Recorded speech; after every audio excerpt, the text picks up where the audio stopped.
Assalamualaikum warahmatullahi wabarakatuh. Perkenalkan, kami dari kelompok 2 yang akan menjelaskan tentang materi perbedaan individu dari mata kuliah Psikologi Industri dan Organisasi. Yang pertama-tama akan dijelaskan terlebih dahulu oleh saya, Ridwan Arditama, yang nantinya akan dilanjutkan oleh teman saya, Cahya Gumilar.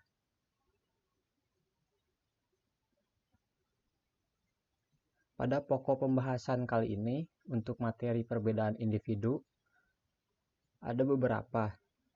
Yang ke satu ada pendahuluan, pengetahuan, keterampilan, dan juga ada kemampuan, sikap, kepribadian, dan kecerdasan emosional.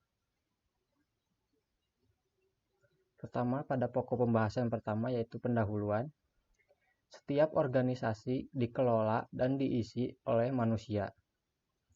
Tantangan, peluang, dan frustasi menciptakan mengelola organisasi kerap kali bersumber dari masalah-masalah yang ada.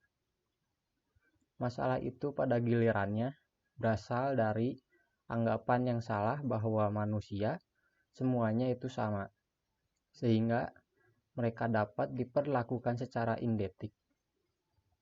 Hal tersebut jauh pada kebenaran. Tidak ada manusia yang sama persis, dan setiap orang berbeda baik secara fisik maupun psikologis. Ada pengetahuan. Orang sering mengacaukan pengetahuan dengan data atau informasi.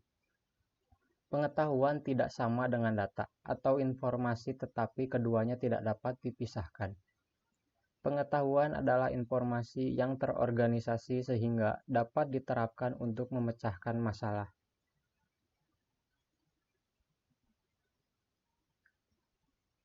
Selanjutnya ada komponen pengetahuan.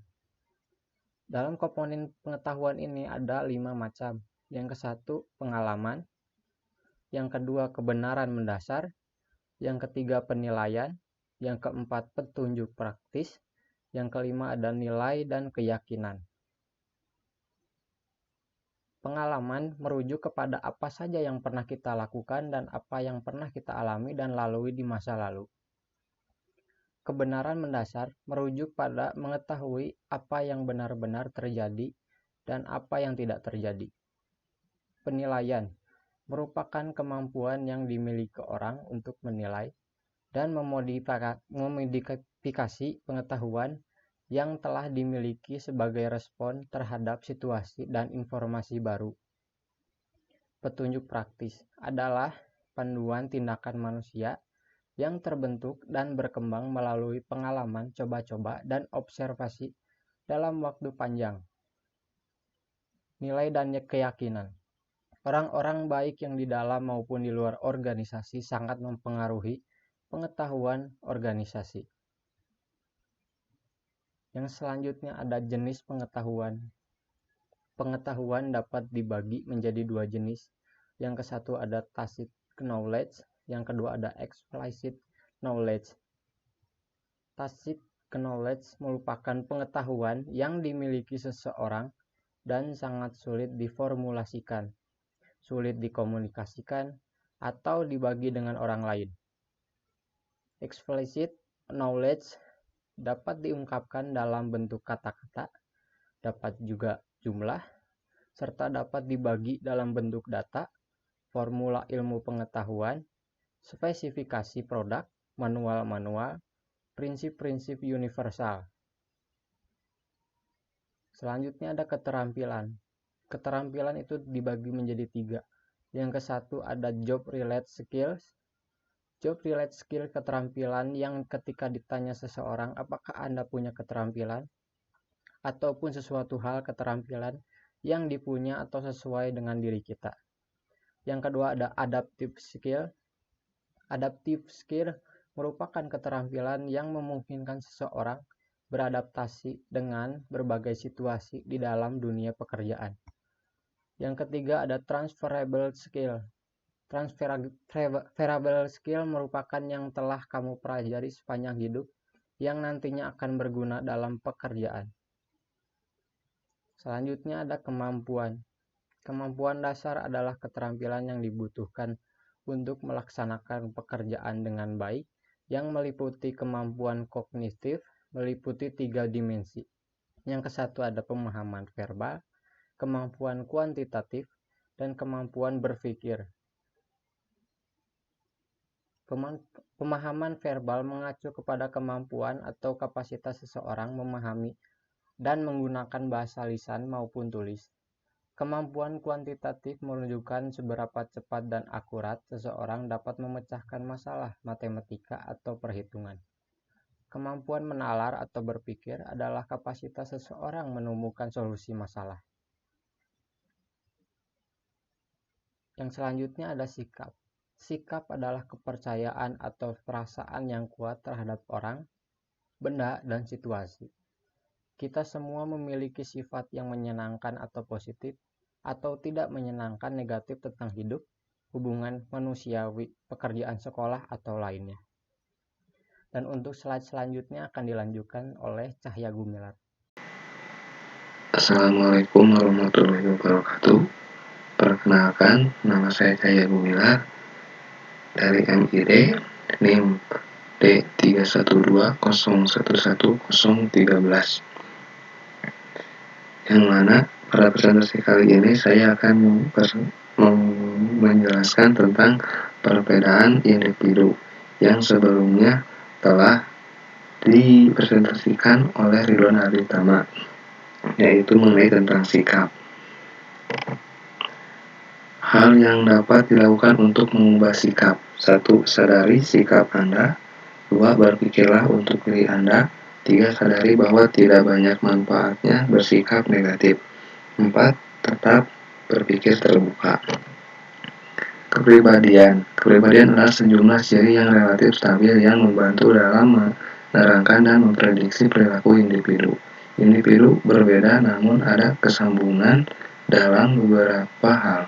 Memahami kepribadian orang penting karena kepribadian mempengaruhi perilaku, persepsi, dan sikap.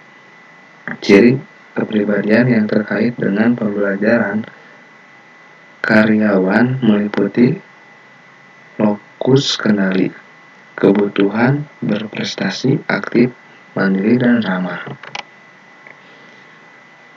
6. Kepribadian menurut Holland. Realistik. Orang yang memiliki kemampuan atletik dan mekanik dan lebih senang bekerja dengan objek.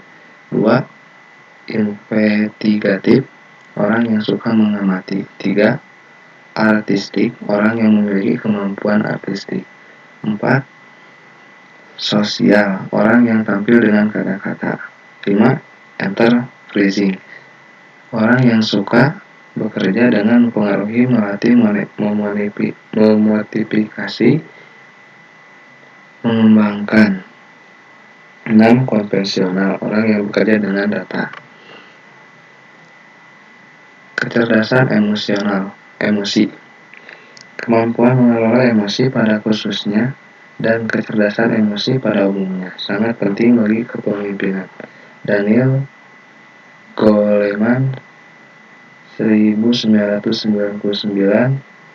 halaman 49. Banyak kajian empiris menunjukkan bahwa kegagalan kepemimpinan sering terkait dengan kekurangannya kompetensi emosi yang penting. Pengertian kecerdasan emosi.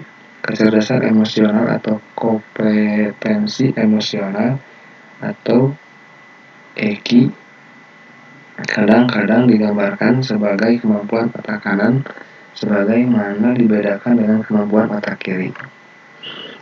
3. Model pengertian EQ. Kecerdasan emosional melibatkan kemampuan memersepsi secara akurat, menilai dan mengekspresikan emosi. Kemampuan untuk mengatur emosi, untuk mempromosikan pertumbuhan emosi dan intelektual. Majer dan Salovey 1970. Kecerdasan emosi merujuk kepada kemampuan mengenali perasaan pada diri kita sendiri dan perasaan orang lain. Kemampuan memotivasi pada diri sendiri dan mengelola emosi dengan diri sendiri dan orang lain. Daniel Goleman 1999. Kecerdasan emosi ialah kompetensi, keterampilan, dan fasilitator emosional dan sosial yang dampak terhadap perilaku yang cerdas. Rembrandt Baron 1970.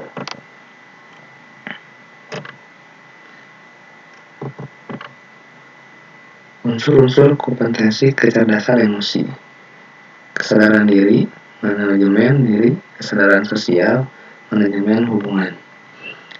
Kesadaran diri adalah kemampuan untuk mengenali dan memahami kekuatan, kelemahan, kebutuhan, nilai-nilai, ambisi, suasana hati, emosi, dorongan diri Anda sendiri dan berdampak terhadap orang lain. Manajemen diri mengikuti John Maxwell 2011 dan Peter Drucker.